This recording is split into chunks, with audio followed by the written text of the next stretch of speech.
Welcome back to my channel, where we uncover the forgotten corners of the past.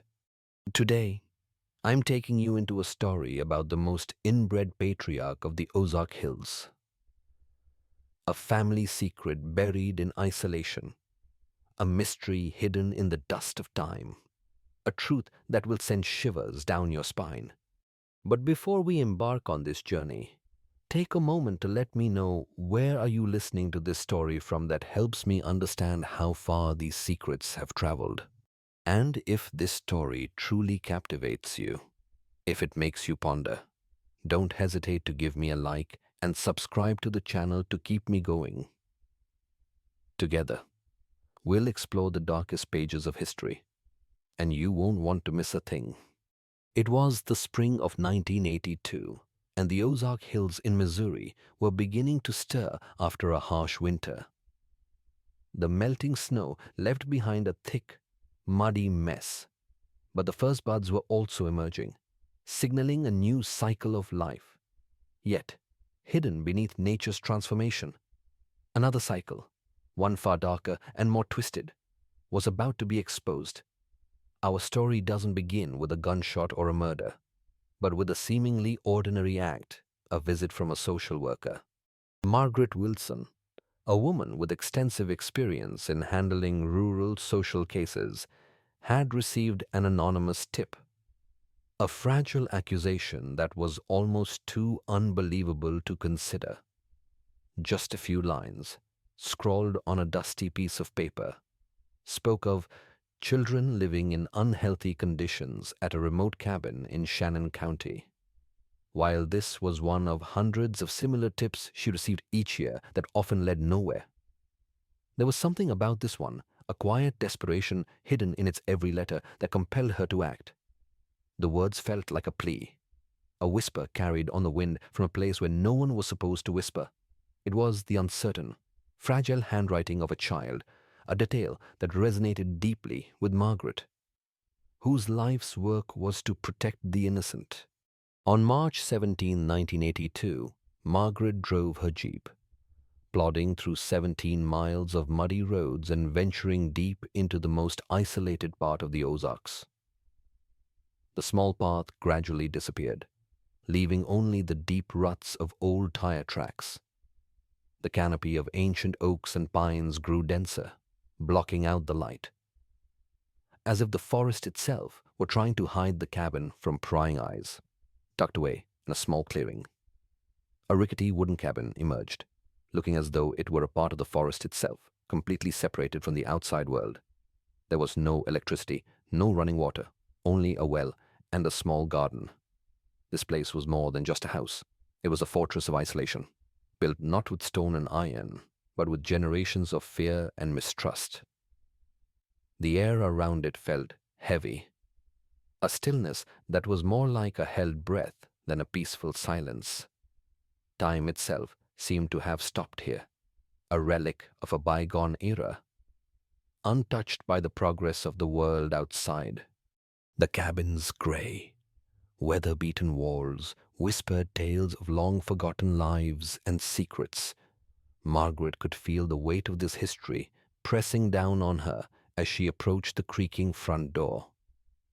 A palpable sense of foreboding that went far beyond a simple routine check. The Shelton's isolation wasn't a coincidence.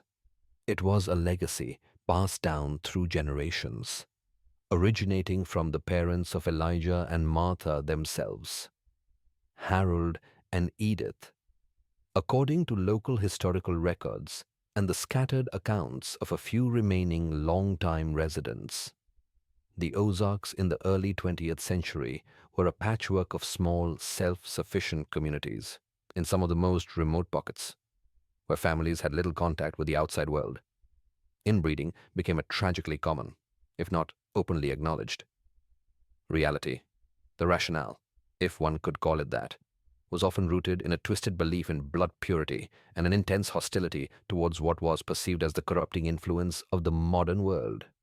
Harold and Edith Shelton, who were first cousins, were particularly fervent in these beliefs.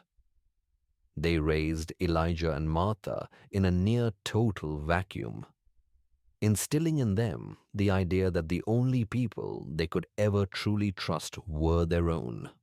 They were taught to see the outside world not just as different, but as an existential threat to their very way of life.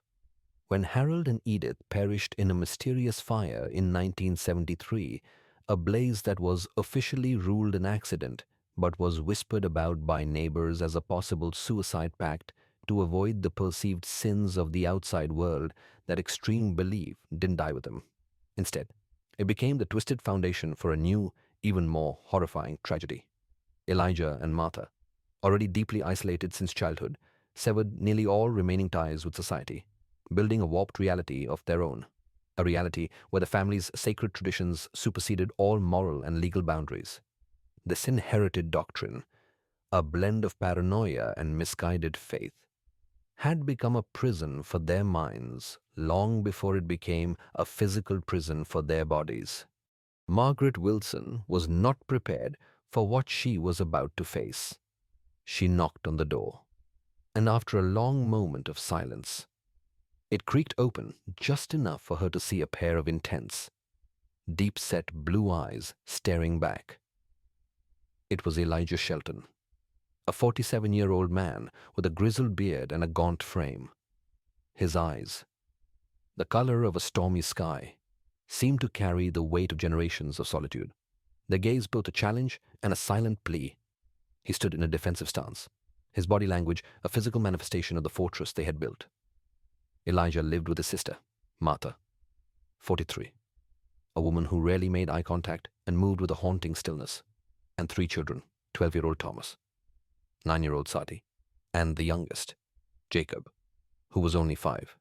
As Margaret began to explain the purpose of her visit, a quiet tension filled the air. She noticed concerning signs of mild malnutrition and a lack of basic medical care in the children. Thomas had an ugly scar on his upper arm, a faded, jagged line that suggested an old, untreated wound, a detail that sparked a flicker of alarm in Margaret's mind, hinting at a potential history of abuse or neglect. Sadie had a slight lazy eye, which was an early indicator of possible neurological or genetic issues, and Jacob, the youngest, seemed to have a significant cognitive developmental delay, his movements uncoordinated and his speech limited to a few slurred syllables. These details, while troubling, were within the bounds of what she typically encountered in isolated communities where access to healthcare was limited. However, what truly shocked Margaret was not just the signs of neglect, but the striking, almost terrifying physical resemblance between the children and the 2 adults. All 3 children had the same intense blue eyes and prominent facial bone structures as Elijah and Martha. It wasn't just the likeness of family. It was a chilling sameness, a horrifying mirror image hinting at a dangerously close and unnatural relationship. It was a secret, hiding in plain sight, etched into the very faces of the children. And Margaret's professional intuition screamed at her that she had just stumbled upon a dark and dangerous truth. The atmosphere thickened with unsaid things, with secrets that had been kept for too long. A quiet desperation emanated from Martha, a silent plea that Margaret, a woman trained to read between the lines, could not ignore. The children, for their part, watched with a quiet, unsettling deference, their innocent eyes holding a wisdom far beyond their years. A wisdom born from a lifetime of living with a terrifying reality they could not yet comprehend. Margaret knew, in that moment, that she was standing on the precipice of a revelation that would not only change the lives of the Sheltons forever, but would also force the world to confront the ugly consequences of its own indifference. The family, she surmised, was not just living a secluded life. They were trapped within a cycle of their own making, a cycle of genetic degradation and profound psychological trauma.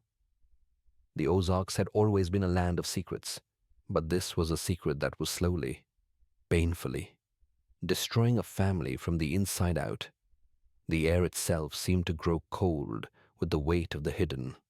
As Margaret spoke, Elijah's eyes never left her, a silent challenge in their depths. He responded in a voice as dry and brittle as the dead leaves on the forest floor. His words few and chosen carefully. He insisted they were a good Christian family and that the children were simply late bloomers. The defensive posture, the evasiveness, the subtle shift in Martha's body as she retreated further into the shadows, all these non-verbal cues screamed a different story.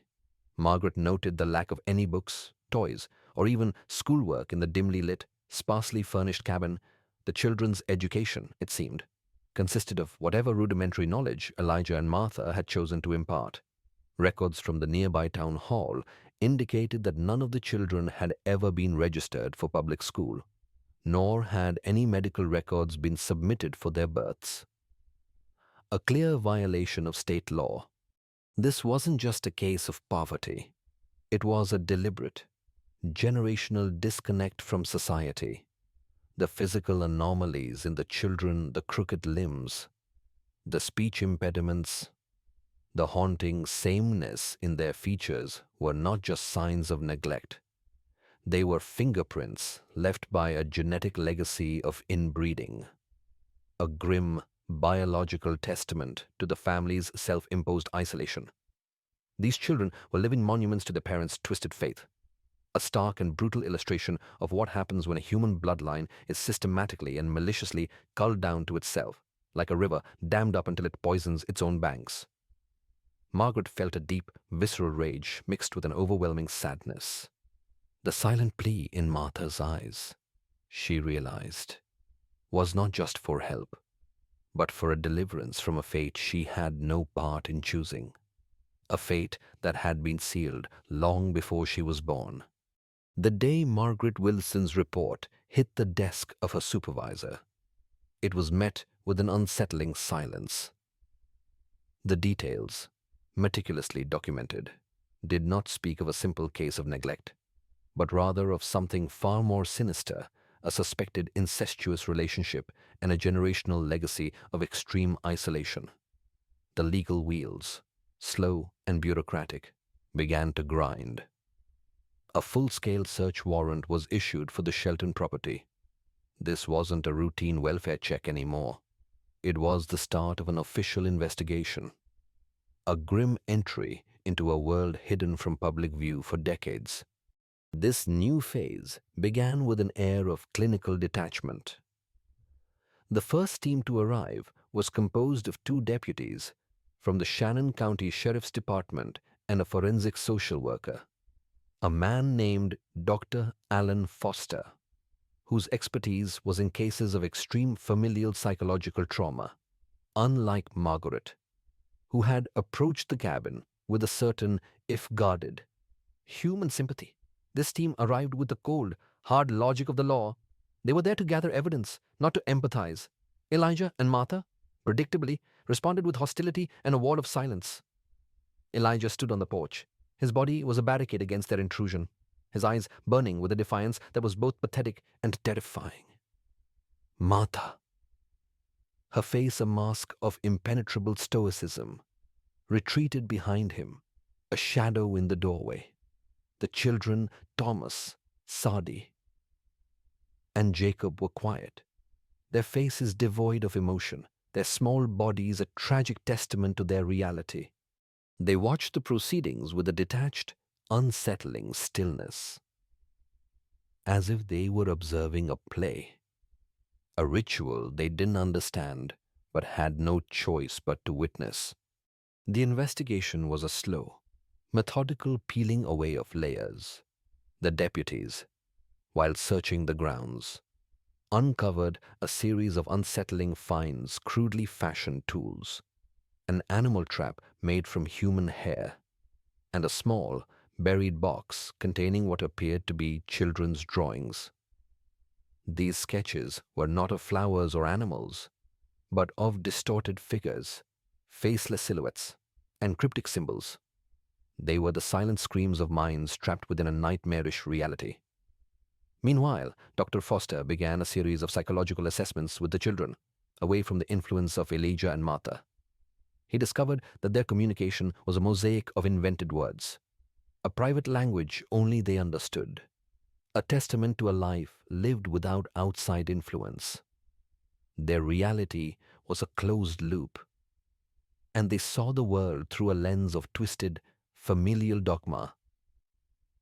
They referred to Elijah not as father, but as the protector, and to Martha as the keeper of the blood. These were not just names, they were titles, imbued with a strange, dark reverence. During one of these sessions, Thomas, the eldest, who had remained almost completely mute, suddenly stopped his detached drawing. He then, with a disturbing calmness, began to sketch a different kind of map.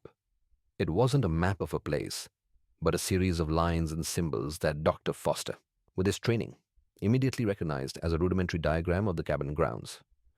When Foster asked him about the drawing, Thomas's eyes, normally vacant, flickered with a raw intelligence. He looked directly at the doctor and, in a clear, unslurred voice that was starkly out of place, whispered a single, chilling phrase. "The woman told me never to tell."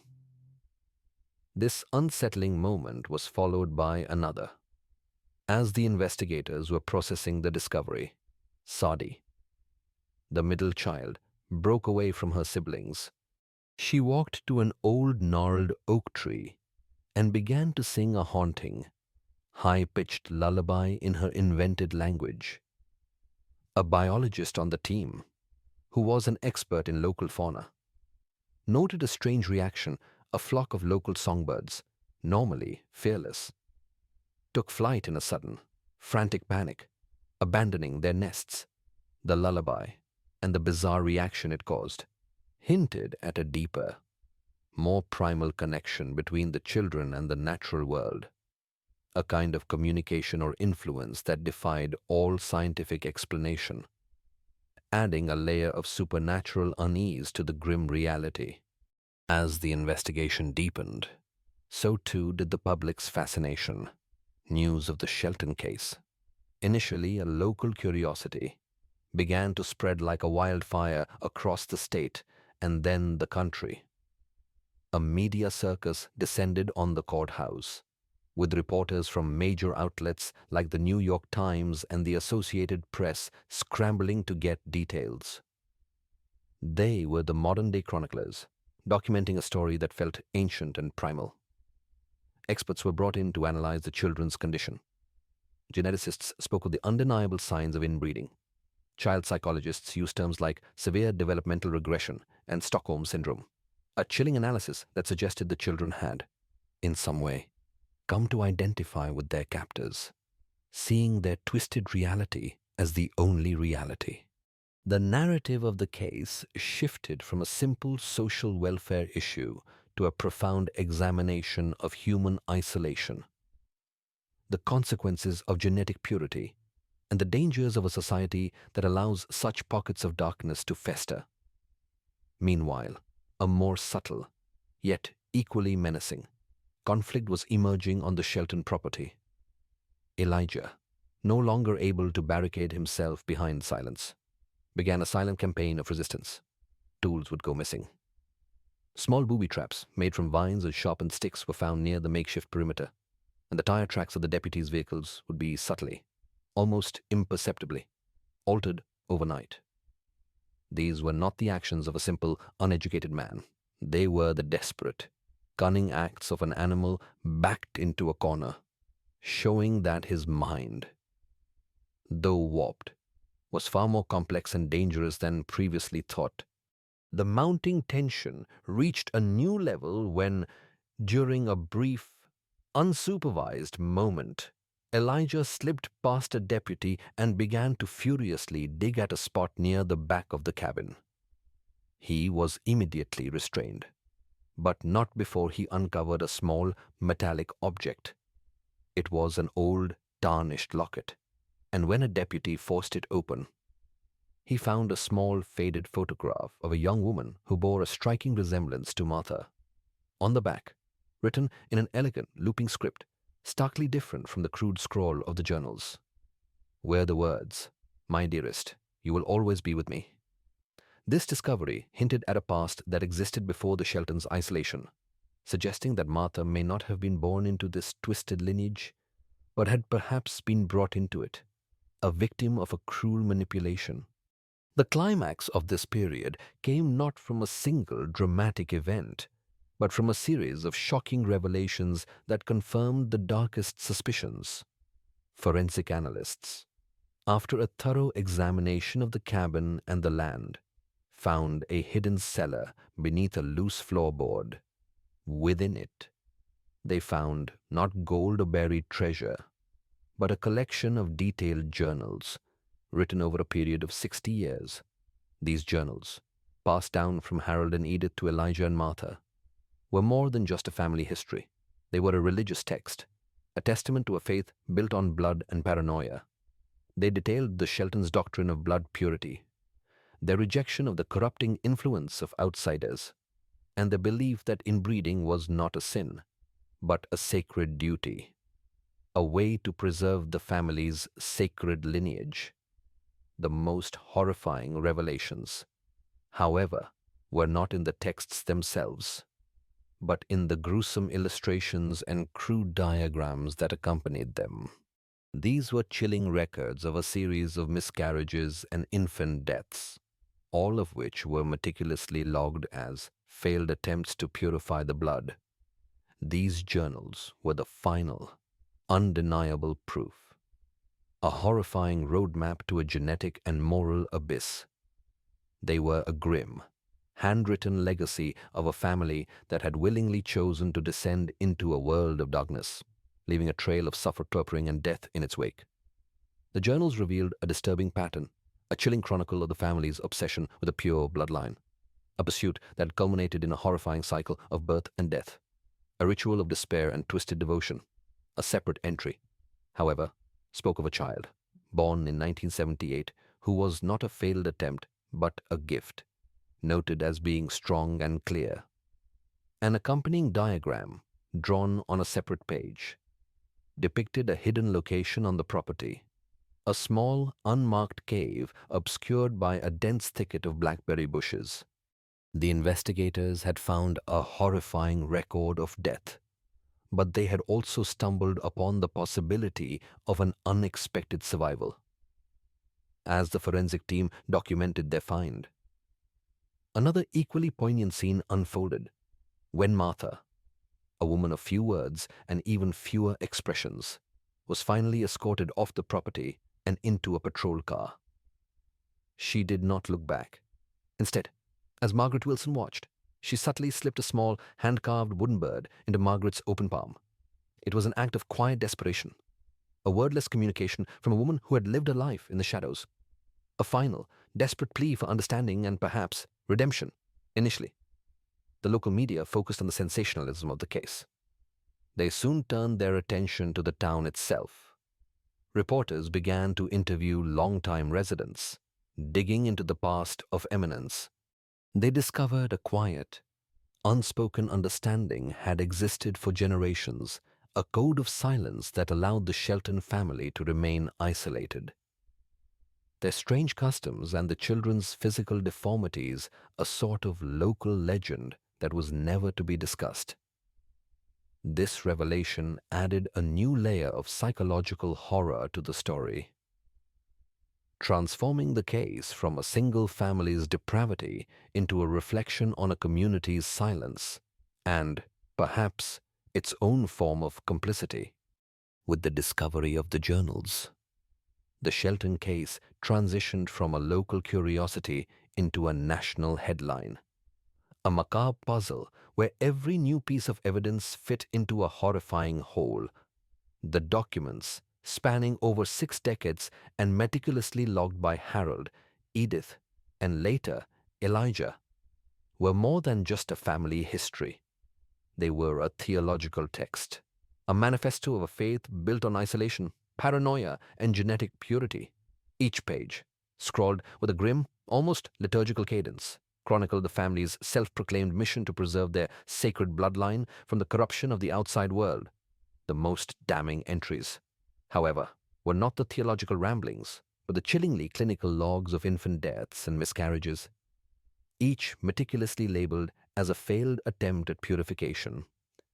This chilling evidence was compounded by the locket found on the property. The faded photograph it contained was the face of a young, smiling Martha, a vibrant girl from a forgotten time, a person who existed before the shadows of the Shelton clan consumed her. The elegant, looping script on the back of the photo, "My dearest, you will always be with me," was confirmed by forensic linguists to be in a hand other than Elijah's or his parents', providing irrefutable proof that Martha had been an outsider, brought into this nightmare. This tangible evidence, a paper trail of madness and a physical artifact of a stolen life, shattered any remaining ambiguity. The silent complicity of the town was also no longer a matter of rumor. Court documents and investigative reports revealed a disturbing pattern of deliberate neglect. When questioned, a former sheriff's deputy, a man who had since retired and moved away, confessed during a closed-door deposition that he had been instructed, implicitly and explicitly, by local powers to turn a blind eye to any Shelton business. He recalled a common refrain whispered among the old guard: "Some things are best left to the wind." It was a cultural code of silence, a pact made generations ago that had allowed a family to descend into madness and for a community to look away. The evidence was now so overwhelming that even the most skeptical members of the state's legal and social services departments had to concede. This wasn't a family of eccentrics. It was a family of monsters, and a community had, through silence, helped forge them. A final piece of the puzzle, however, was still missing. A team of FBI profilers, brought in to analyze the cult-like behavior, made a startling discovery during their review of the Shelton family's genealogy. They found a series of financial transactions dating back to the late 1940s. Small, anonymous payments made to a shell corporation registered in a nearby state. The payments were not for supplies or property, but were consistently marked with the cryptic reference GR. The profilers theorized that this was an abbreviation for genetic requisitions, suggesting that the Shelton family's obsession with a pure bloodline was not a self-contained psychosis, but part of a wider, more organized network of genetic cults operating in the shadows of the American Midwest. This revelation added a terrifying new dimension to the case. The Sheltons were not just a single isolated horror, but a symptom of a much larger, more deeply entrenched evil. The trial of Elijah Shelton was less a legal battle and more a psychological autopsy of a deranged mind. The courtroom, packed with journalists and gawkers, became a stage for the unveiling of a profound evil. Elijah, unlike what was expected, did not plead insanity. Instead, he chose to represent himself. A shocking decision that turned his testimony into a 2-day-long, sermon-like defense of his actions. He spoke in a cold, measured tone, his eyes fixed on the ceiling as if addressing a higher power. He detailed his sacred duty to his pure bloodline, speaking of his ancestors with a reverence that was both twisted and fanatical.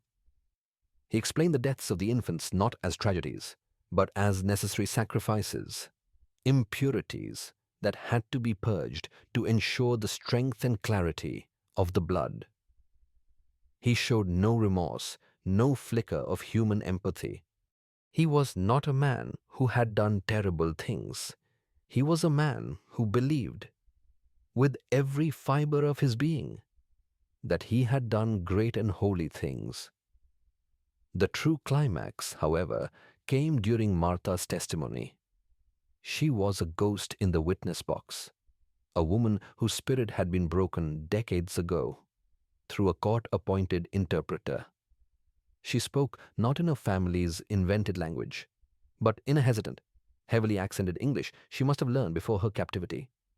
She confessed not to a crime, but to a life of terror. She recounted how she had been gifted to Elijah as a young woman by a traveling preacher, a charismatic cult leader who had ties to both the Shelton family and the outside world. He had convinced her that she was chosen for a holy purpose, and she was brought to the cabin and held against her will. A brutalized keeper of the blood.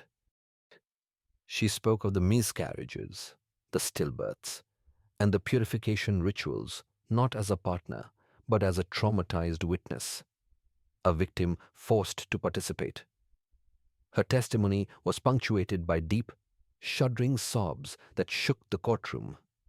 She then spoke of the locket, a final gift from her father before she was taken, and of the single child she had managed to save, the child from the journal entry. The gift was real, following Thomas's map. Search teams found a small, hidden cavern in the thicket. Inside, they discovered a makeshift bed and a carefully preserved collection of children's toys, along with a skeleton wrapped in a tattered blanket. It was the skeleton of an infant, a child of about 6 months, carefully mummified by the dry air. Martha had not been able to save her child from the fate of the others, a last, tragic betrayal of her hope and a child's last breath. Her confession was the final nail in the coffin of Elijah's claim to sanctity and the full unveiling of the horror of the Shelton clan. During a late-night recess, a young, ambitious journalist named Sarah Vance, frustrated by the lack of new information, decided to dig into the background of the traveling preacher mentioned in Martha's testimony. Her search through old archives led her to an obscure, decades-old newspaper article. The headline was innocuous, but the content was a bombshell. Local cult leader indicted in child abduction case. The article named the preacher and detailed his involvement in a similar case in a neighboring state, but the case had been mysteriously dropped and sealed. Sarah's discovery of this old article was a critical breakthrough, confirming Martha's testimony and linking the Sheltons to a wider network of criminals. A chilling revelation that connected a single family's crime to a pattern of systemic, organized abuse that had been hidden for decades. The legal aftermath was swift and devastating. Elijah Shelton was convicted of multiple counts of kidnapping, incest, and child abuse, and was sentenced to life in prison without the possibility of parole. Martha, viewed as a victim herself, was granted a psychological treatment program and placed in a secure psychiatric facility. The trial became a catalyst for a statewide re-evaluation of social services and child protection laws, with the Shelton case becoming a chilling case study for years to come. But for the small, isolated town of Eminence, the consequences were far more profound. The media circus, which had once been a source of fascination, was now a source of deep shame. The town, once a symbol of rural tranquility, was now synonymous with complicity and darkness. Long-time residents, once proud of their tight-knit community, now looked at each other with suspicion and whispered about who knew what and for how long. The town's reputation was irrevocably tarnished, a permanent scar on its landscape. The Shelton cabin, once a symbol of defiant independence, became a modern-day ruin, a grim tourist attraction for those morbidly curious about the depths of human depravity. The children, the ultimate survivors and the most tragic victims, were placed into a specialized foster care program, a long and arduous process of deprogramming their minds. They had to learn a world without a protector or a keeper of the blood, a world where sunlight was not something to be feared and strangers were not corrupting influences. Their journey was not about justice. It was about survival, a slow, painful crawl back to humanity. The locket that Martha had carried and the small wooden bird she had gifted Margaret became symbols of this journey, a painful reminder of a life lost and a desperate, fragile hope for a new one. The story of the Sheltons became a permanent entry in the annals of history, a grim reminder of how silence and isolation can breed a horror far more profound than any monster from a fairy tale. With Elijah's conviction and Martha's institutionalization, the legal system had finally, and with great difficulty, closed the book on the Shelton case. But for the small, isolated town of Eminence, the story was far from over. The quiet complicity that had once defined their community was shattered. The trust that had bound neighbors together for generations, the unspoken pact to look away from the oddities on the mountain, dissolved into a toxic mixture of shame and paranoia. Friendships ended. Families were divided. Longtime residents who had once been proud of their heritage now faced a daily inquisition from newcomers and journalists alike. Their small talk replaced with hushed accusations. The town's reputation was irrevocably tarnished, its name now a byword for a brand of rural horror that felt both ancient and shockingly modern. The Shelton cabin itself, once a symbol of defiant independence, became a macabre monument, a grim tourist attraction for those morbidly curious about the depths of human depravity. It was fenced off and declared a crime scene, a place where the echoes of madness and suffering hung thick in the air. The tangible symbols of the Shelton's cruelty, the buried journals, the mummified remains, the crudely fashioned tools were catalogued, archived, and stored in a state-run evidence locker. But their spiritual weight remained, a heavy burden on the soul of the community. In the years that followed, local historians and sociologists would document a strange phenomenon, a marked decline in community building activities, a sharp rise in psychological distress, and a mass exodus of younger families who could no longer bear the shadow of the Shelton name. The community had not just lost its innocence, it had lost its identity, replaced with the haunting echo of a crime it had allowed to fester for decades. During the post-trial cleanup of the Shelton property, a young environmental science student, hired to survey the water table, made a shocking discovery in a remote, untouched corner of the land. He found a small, intricately carved symbol etched into a stone. The symbol was not a part of any known local or Native American folklore, but it bore a chilling resemblance to a diagram found in the Shelton journals, labeled simply as the confluence.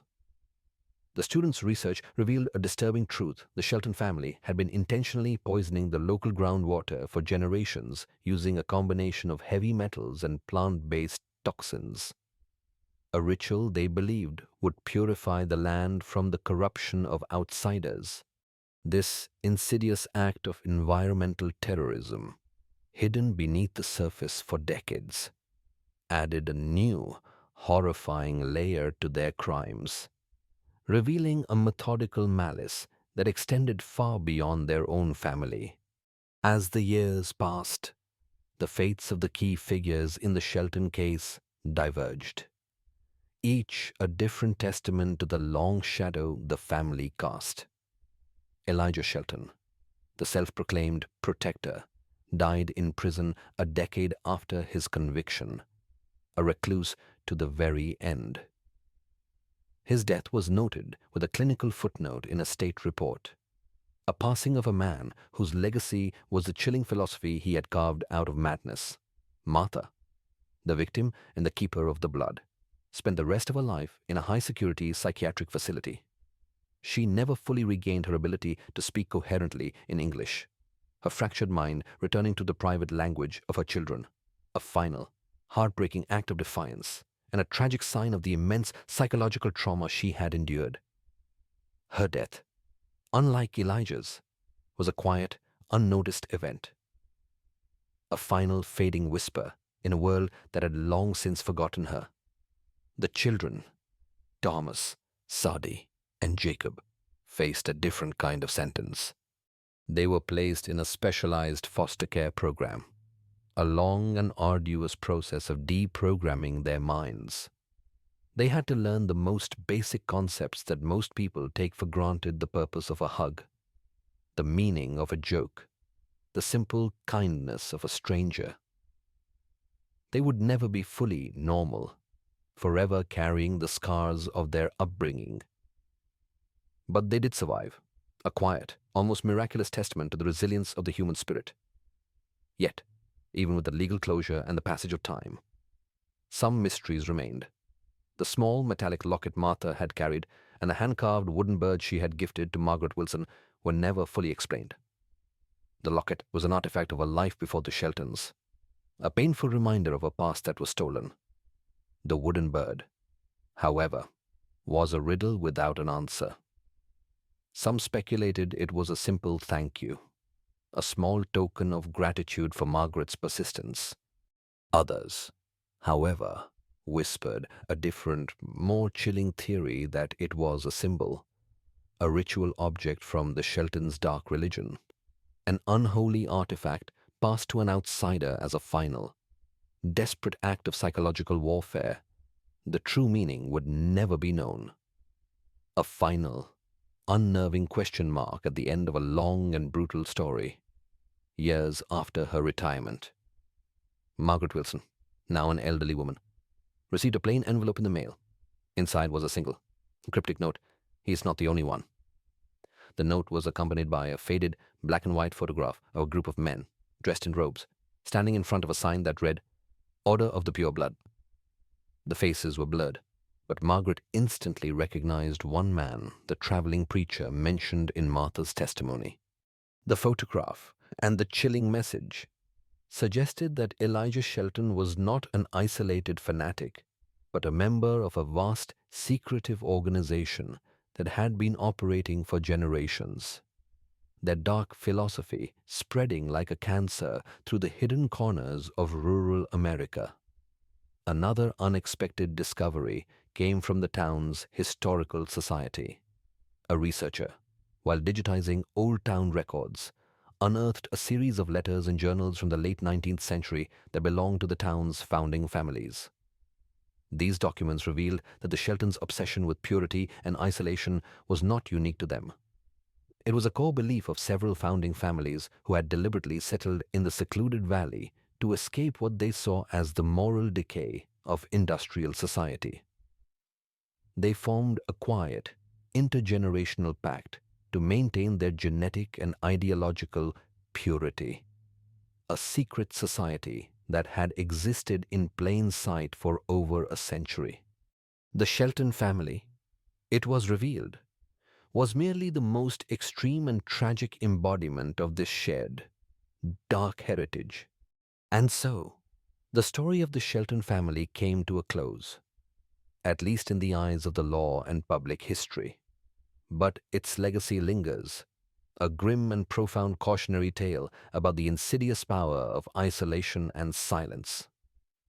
We are, as a society, quick to condemn the monstrous acts of the few, but we often fail to recognize the quiet complicity of the many. The Sheltons were not just a product of a deranged mind. They were a symptom of a community that was willing to look away, to whisper legends instead of investigating crimes. Their story forces us to ask unsettling questions about the nature of evil. Is it a force that descends upon us? Or is it something that we, through our inaction and our willful ignorance, allow to grow in the shadows? Was the family's obsession with a pure bloodline simply a psychosis? Or was it the ultimate, perverted result of a desire for connection, a desperate, twisted attempt to hold on to something in a world that had abandoned them? A final, haunting detail was discovered years later by a journalist following up on the Shelton story. While reviewing the environmental student's initial report, she noticed a small footnote that had been overlooked, a unique, radioactive isotope detected in minute traces near the confluence symbol on the Shelton property. The isotope, a man-made element, was not found in any natural geological survey.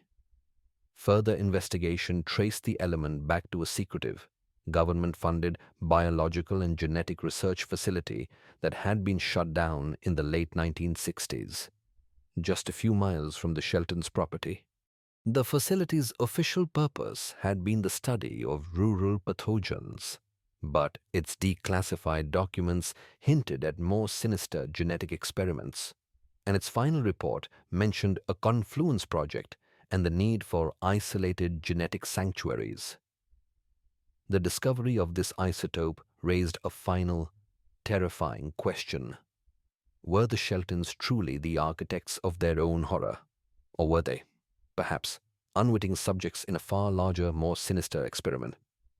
We can try to define their madness, to dissect it with the tools of psychology and forensics. But at the end of the day, their story is not a neatly solved puzzle. It is a mirror, reflecting our own uncomfortable truths. It is a warning, a whisper from the past, reminding us that the darkness is never truly gone. It is just waiting, in the quiet places, in the unspoken agreements, in the silence that we so often mistake for peace. The Sheltons were a horror. But perhaps the greater horror is the silent ground from which they grew, and the knowledge that such a thing could and will happen again.